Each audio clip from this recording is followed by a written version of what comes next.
Now that we've had a chance to look at the visual channel, we're going to move on to the vocal channel.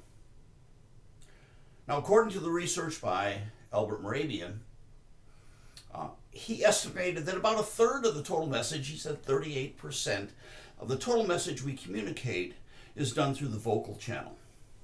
Now, frequently I get feedback from participants in sessions like this who say, well, that sounds like way too much based on like your tone of voice and your articulation in terms of how much it contributes to the overall message.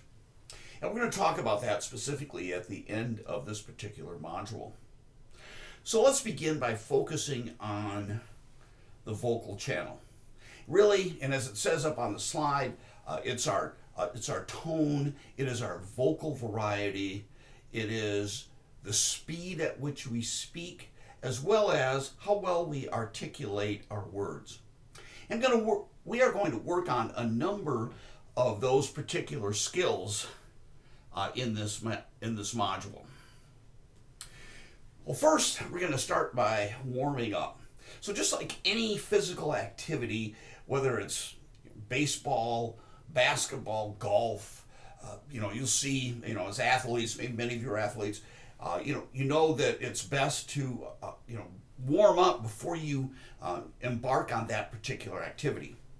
And that's exactly true for public speaking as well. We have to get our muscles, our face ready to go so that we can perform at our highest level. So we're going to do a little bit of physical warm-ups right now. See, if you would please go ahead, if you would rise if you're able to. And the first thing we're going to do is we're going to just reach over and massage our cheek muscles. So just put your hands up on your cheeks. Rotate for a bit clockwise. We're actually going counterclockwise.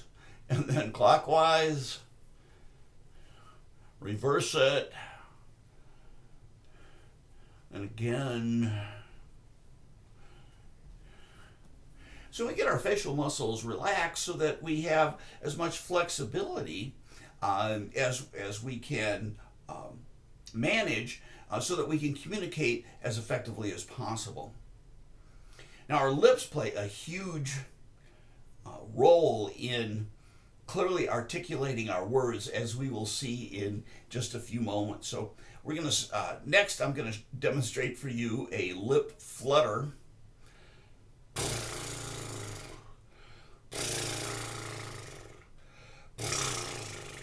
Okay, so it's just putting your lips together, blowing out, and then letting your lips just flutter. Okay, so let's go ahead and try that. Just like 3 or 4 times.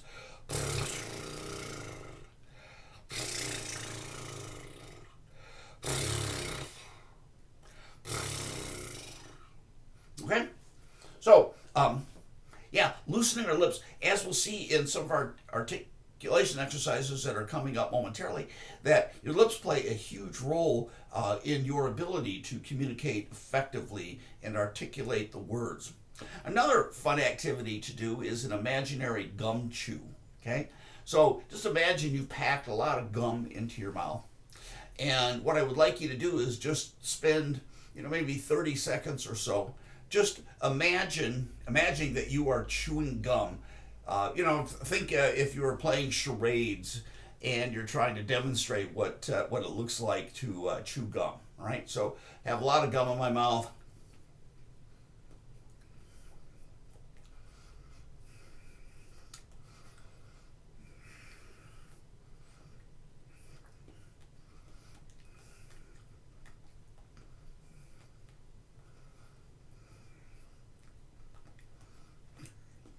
Okay, very good. All right, give yourselves a round of applause. I know you look pretty silly, but trust me, it is going to benefit you if you're able to have a flexible instrument to work with when you are communicating to your audiences in your classrooms. The last thing I want to talk about from a physical standpoint is the idea of holistic breathing. Now, typically, oftentimes if you were to Google, breathing exercises for, public speakers, what they would recommend is, they would say belly breathing or diaphragmatic breathing. It's like breathing from down here, okay? Which is all well and good. Nothing wrong with that whatsoever. But I'm a big believer in holistic breathing, which is not only calls into play your diaphragm and the lower part here, right below your lungs, but also your chest as well, your chest cavity, okay? So, you start at the bottom, and if you would, just follow after me and take a deep breath in through the nose, out through the mouth, and feel your belly expand, okay?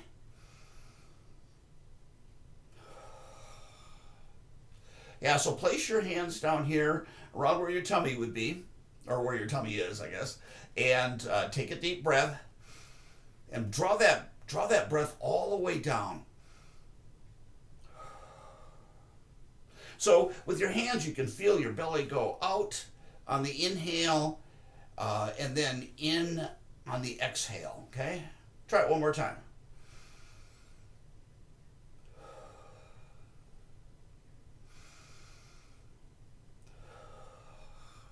Okay, very good. Now, I want to combine that with what is called holistic breathing, which is not only inflating your belly down here in the diaphragm area, but also your chest as well. So let's try that again, and then put one hand down here, one hand up here, and feel not only your belly expand, but your chest expanding as well.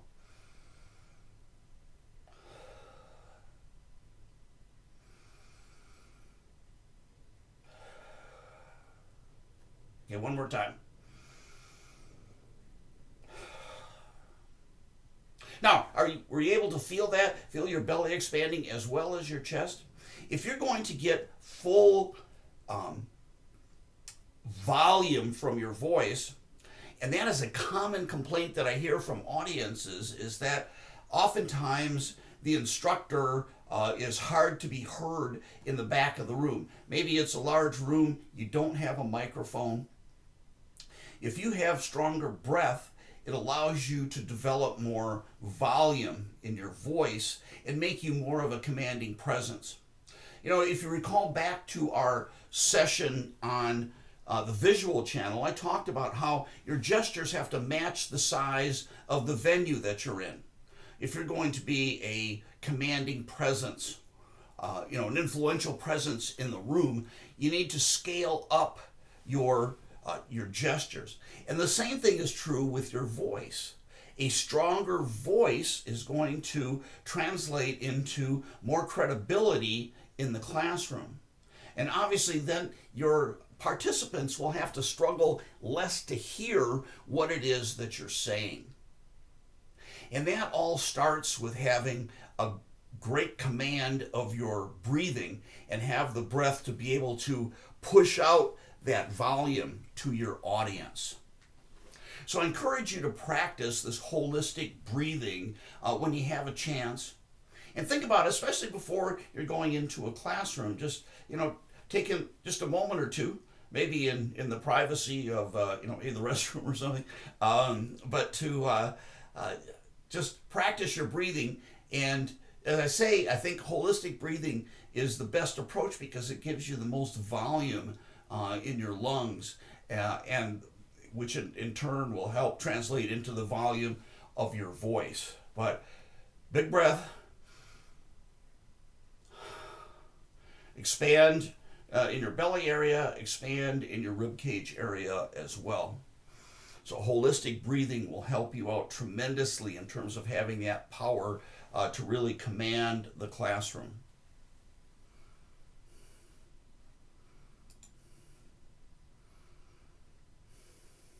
Now, one of the things that I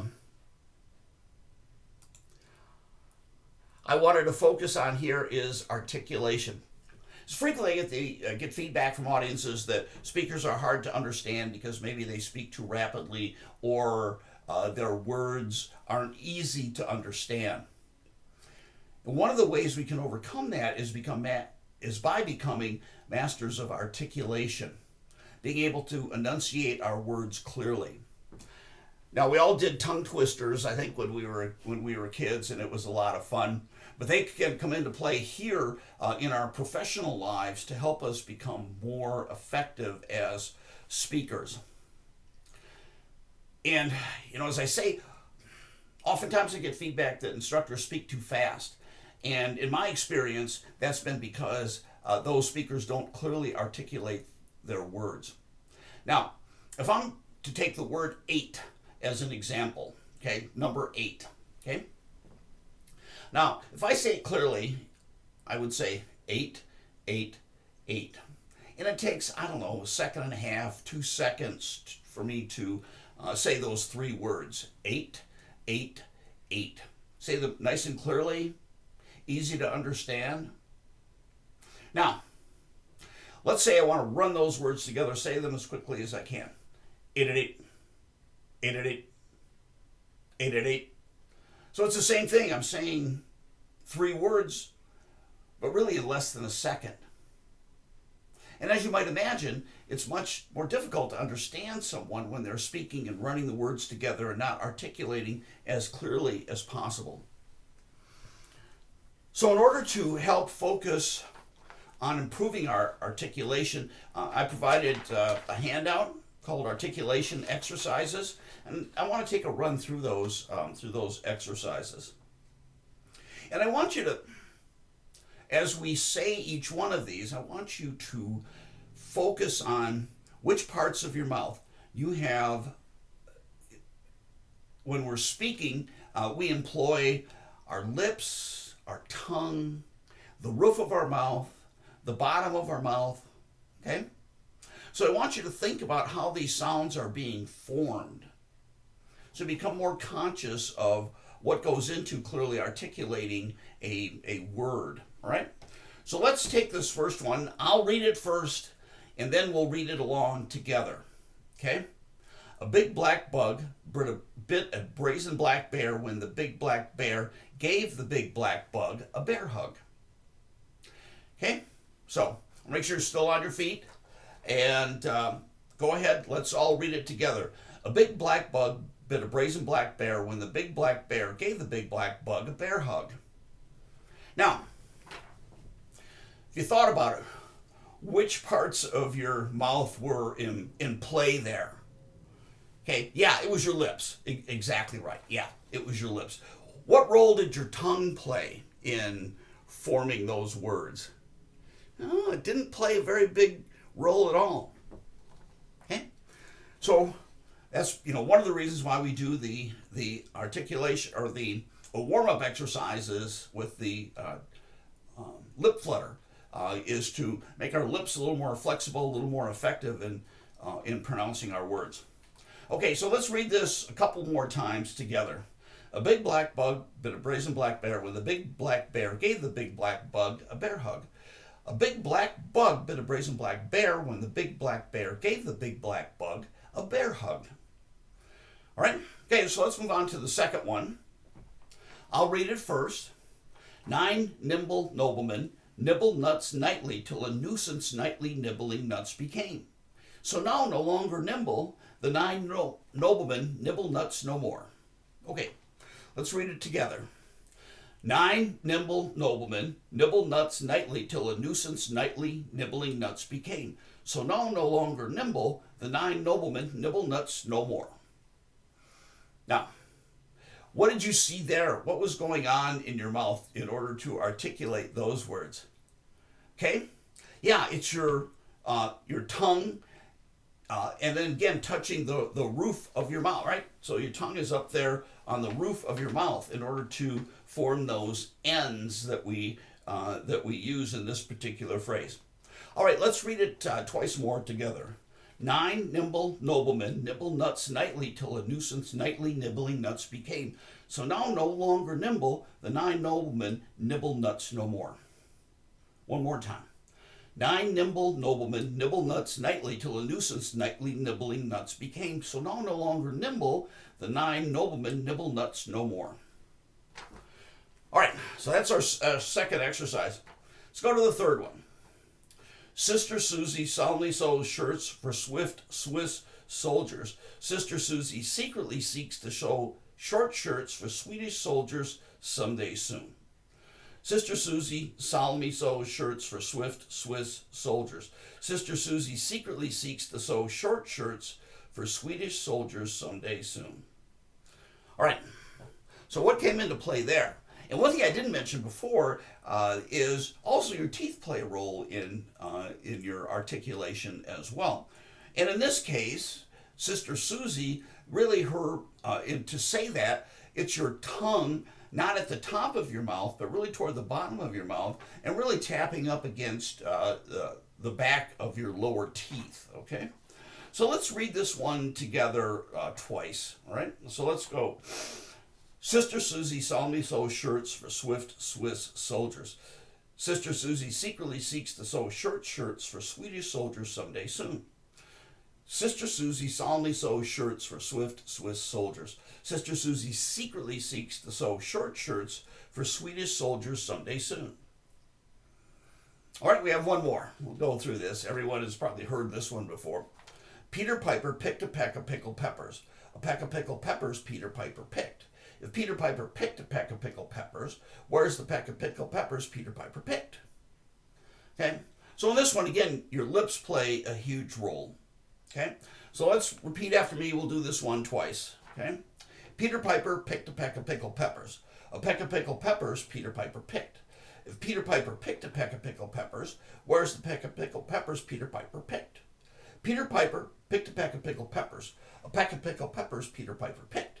If Peter Piper picked a peck of pickled peppers, where's the peck of pickled peppers Peter Piper picked? Okay, so in this case, what I felt was, my lips working. Then also, again, sort of like Sister Susie, my tongue was more down at the bottom of my mouth.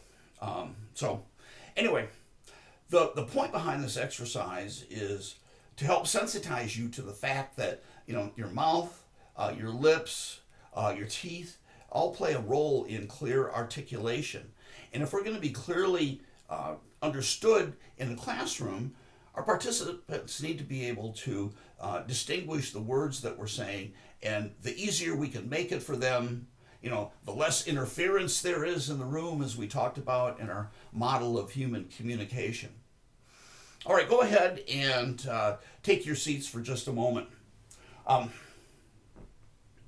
want to finish up this section on the vocal channel by speaking to the importance of word emphasis in communication. Now, as I started off this particular module, I was talking about the fact that Moravian said, roughly a third or 38% of the total meaning that we communicate is through our words.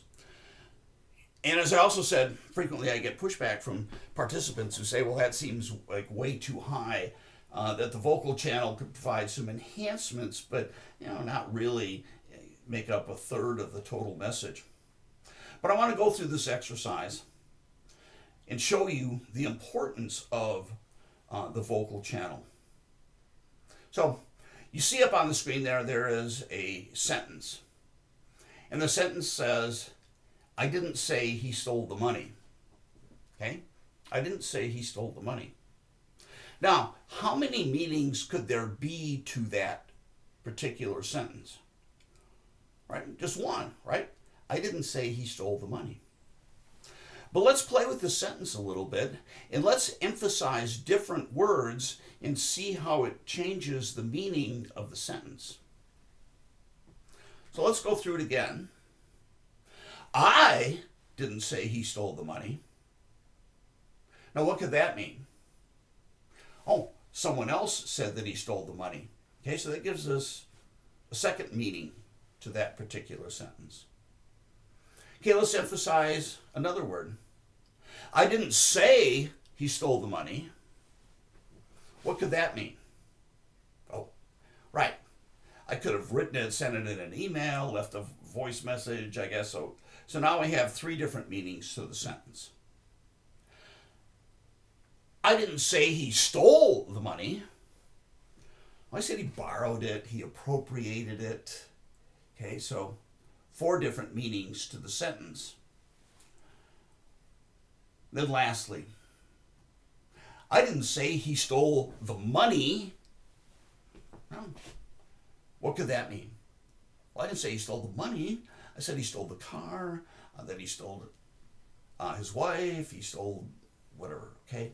So 5 different meanings to the exact same set of words, and the only thing that changed was the vocal emphasis on a particular word.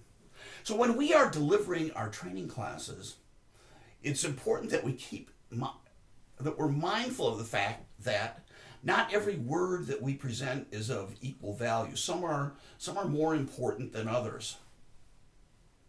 So as we're emphasizing key points, as we are delivering critical content, it's important that we, number 1, understand the meaning and where the emphasis should lie on a particular concept that we're trying to communicate.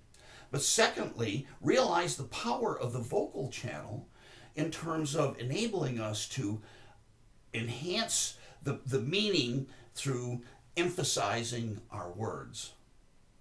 And also, it helps to us to improve our vocal variety, which participants are always really looking for. Okay, makes the sessions much more enjoyable to listen to.